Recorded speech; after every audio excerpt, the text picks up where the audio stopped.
Дами и господа, љубители на уметност. Особена чест вечерва ми е да ве поздравам од моје име и од името на Завод и музеј Охрид и да ја поздравиме ова прекрасна јубилејна 50 годишна изложба од творештвото на господин Славко Лупевче. Меѓутоа, бидејќи сме родини, јас сечам ни лошо, ни добро да зборам за него, затоа него ќе преземам за неговото творештво ќе говори професорот господин Симон Шимов. Повелете. Благодарам.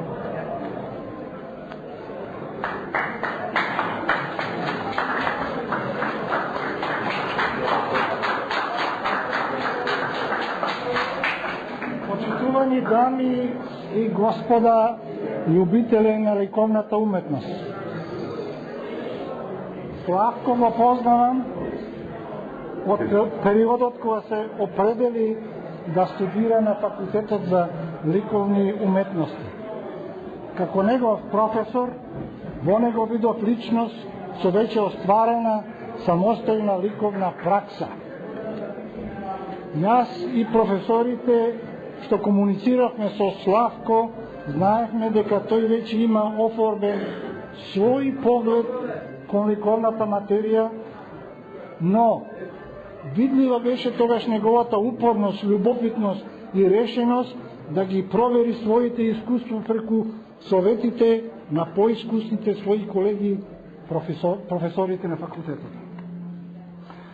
Откако преку студиите се надогради со естетски и технички сознанија, тој се врати на својата предходна определба да ја обликува својата околина, а тоа беше најчесто урбаниот пейсаж. Ги одбра најтешките техники. Акварел, најтешката ликовна техника, и пастелот, најтрајната техника врз хартија. Таа определба го откри неговиот цврст карактер, се покажа како смела личност, што не го бара за обиколниот пат, туку директно се судира со ликовната проблематика преку посложени патишта. И покрај неговата евидентна ликовна професионалност, нешто друго се вкрсти во неговото творештво. Тогаш тој го откри полето во кое ќе ја посее својата незапирлива творечка активност, својот талент. Тоа поле беше светиот град Охрид. Како охриѓанец што го познава, сака и цени својот град, почна да ги бележи неговите убавени знаменитости и специфики. Со четка и пастелна креда ги запишуваше на хартија дотраените фасади на некогашниот Охрид, традиционалните рибарски идилични песочни крајбрежја со старите дрвени чунови и разпосланите на сонце рибарски мрежи. Ја документираше старата чаршијска калдрама, кривледавите сокаци, романтичните расутени балкони, стариот чинар, символ на градот. Знаменитостите македонските средновековни цркви, драгоценности на европското културно наследство, поради што УНЕСКО го стави Охрид под нејзино покровителство, не остана неодбележливи од уметникот. Тоа беше едно далечно сегашно време, некогашниот Охрид, а тој токму таа тогашна состојба да забележуваше, регистрирајќи ги објектите во нереставрирана состојба, онака како се историските околности дотогаш ги оформиле. Старите охридски граѓани ќе се потсетат на своите стари домови кога брегуваат во ателјето на Упевче. Таму се формираше архивата на спомените. Неговите пријатели знаеја дека ненајавениот ликовен посетител Упевче, без нивно знаење, ја има веќе портретирано нивната куќа. Дежурниот творец беше присуден секогаш и секаде. Градот се менуваше, културно-историските знаменитости се реставрираа, се открија нови археолошки споменици од подалечното минато, се реконструираше централното градско подрачје, куќите, улиците, езерското крајбрежје. Над сите овие промени будно стражареше уметникот Славко Упевче. Тој крстареше низ градот со сликарските реквизити и бележеше се што се случува во него. Упевче дефинитивно ја зацрсти својата ликовна улога. Го бележеше отшукувањето на срцето на градот, дишењето негово низ времето, ги зароби секвенциите на времето, ја растегна историјата со визуелни временски честички. Но, ако може вака да се каже дека и со зборови ова може да се постигне, еве, ќе ви објаснам разликата меѓу овие две торешта. Веројатно ви е позната спецификата на ликовната уметност. Само во една линија или во еден единствен боен потек може да се регистрираат милиони податоци. Малку е цел роман од зборови ова да се постигне. Да го постигне само овој минијатурен визуелен феномен. Ова не е произволен факт, туку научно потврден феномен.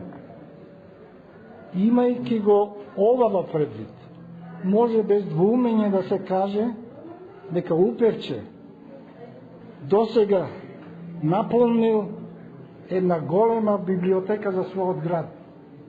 Драгоценост за секој истражувач и влюбеник во овој преубав бисерен град. Затоа е Славко Упевче значаен за Охрид. Затоа тој незаменлив. Ваквата негова определба и улога што ја остварува е досега неповторлива појава кај нас. Да му честитаме и да му заблагодариме на уметникот за овој несомнено презначаен подвиг. Нека ти ја честите јубилеја Ставка.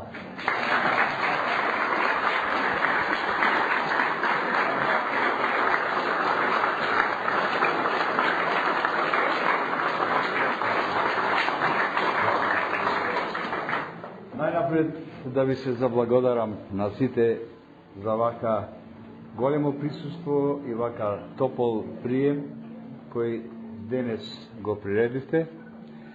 Јас можам да кажам за себе ништо повеќе од она што го преточи во говорот мојот професор Симон Шево, кој е навистина еден од врвните македонски доајени на современото македонско сликарство. За себе би рекол дека Охрид го сакам и сум почнал да го сликам уште како дете, потоа како тинејџер, па како младиш, па како оженет човек и сега како возрасен човек. Се надевам дека и во наредниот период ќе имам добро здравје и добра волја и желба да ги вратам убавините на овој убав град, кој е под заштита на УНЕСКО и се надевам дека тоа големо значење што го има како град и како убавина, ќе треба и да го зачува. А се надевам дека и наредните генерации ќе го почитуваат она што како убавина и како знаменитост го дава Охрид. Исто така, за сликите не се зборува, заради тоа што сликите зборуваат сами за себе. Заради тоа, одите од слика до слика и ќе видите дека секоја слика си има своја приказна. Благодарам уште еднаш.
Чекай,